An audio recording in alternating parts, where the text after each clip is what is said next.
There's a 2-year-old boy in Arizona whose mom would video call him nearly every day just to see his face. And then, one day, beat, the calls stop. No warning, no answer, just silence. It's Arianna's family who first realize something is wrong. And when they finally get into her apartment, beat, they don't find her. They find a busted front door, a dog that hasn't been fed in days, a phone that will never turn back on. This is the case of Arianna Bailey Jones. Arianna didn't get an easy draw in life. She was adopted at 3 years old and spent years bouncing between homes before she and her birth mother, Sophia Sardinas, finally found their way back to each other. Arianna was 18 by then. 3 years. That's all the time they actually got together before this happened. I don't know about you, but that number sits differently with me than almost anything else in this case. By 21, Arianna was in Glendale, Arizona, raising a 2-year-old son on her own. And those close to her say she was trying to build something stable, a real home, the kind she didn't always get to have herself. And like millions of people her age, she was also doing something completely ordinary, talking to someone new online. His name was Dominic Scott Glenn Rodolico, 24, from nearby Peoria. A few weeks of messages, and then, on July 5th, 2026, they finally agreed to meet in person. As far as anyone can tell, it started with something as simple as a movie. I want you to sit with that for a second. A movie. That's it. That's how this begins. July 5th is the last day anyone can confirm Arianna was alive. At first, her silence didn't raise alarms. People get busy. Phones die. Plans run long. But by Tuesday, July 7th, 2 days had passed with no word. And worse, none of her usual video calls to her son. That's when a relative finally called Glendale police. What officers found inside her apartment told them, almost instantly, that this wasn't a woman who'd simply gone quiet.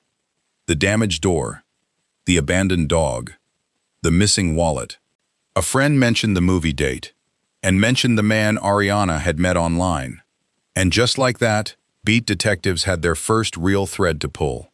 Here's the part that still amazes me about modern investigations. This case wasn't cracked by a witness or a confession. It was cracked by data. Detectives pulled cell phone location records and surveillance footage and found that Rodolico's phone had been moving alongside Arianna's for the entire day she vanished. Her phone's last known ping placed her in an extremely remote stretch of desert near Lake Pleasant Parkway. Nowhere close to anywhere a first date should end up.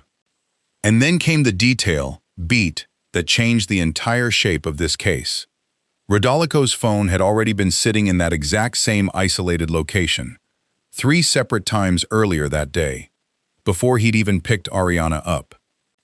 6 days after she disappeared, on July 11th, searchers located her remains in that same patch of desert. Before I tell you what Rodolico said happened out there, quick pause.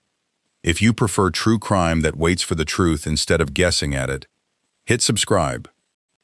Okay, back to the desert. When detectives finally sat Rodolico down, he had an explanation ready. He said that he and Arianna had been jumped out in the desert by 2 men he'd never seen before, that they'd attacked her, and that he barely escaped with his own life. Ask yourself something. How many coincidences does one story need before it stops sounding like an explanation and starts sounding like an excuse? Because investigators had already mapped his movements that day, hour by hour. And that timeline raises questions his story never answers. Why would 2 total strangers happen to be waiting in one of the most remote, forgotten patches of desert in the entire Phoenix metro area? And why had Rodolico's own phone already been sitting in that exact spot 3 separate times that day, hours before he claims any attack even happened? To me, that's the piece that unravels everything. Police allege he wasn't stumbling into a crime scene that day. He was scouting one. Investigators say he'd also purchased supplies that were later used to bury a body. Put together, detectives don't believe this was random at all. They believe it was planned. Hours in advance, before Arianna ever climbed into his car, Rodolico was arrested and booked on first-degree murder charges. He's being held right now on a $2 million bond. And I want to be fair here. The case is still moving through the courts, which means legally, every bit of this remains an allegation until a jury says otherwise. While all of this was happening, Arianna's mother was doing something most of us pray we never have to do. Printing flyers, walking neighborhoods block by block, refusing to stop, all while also caring for Arianna's 2-year-old son back home. What really gets me, even now, is the speed of it all. 6 days. That's how long it took to go from missing to found.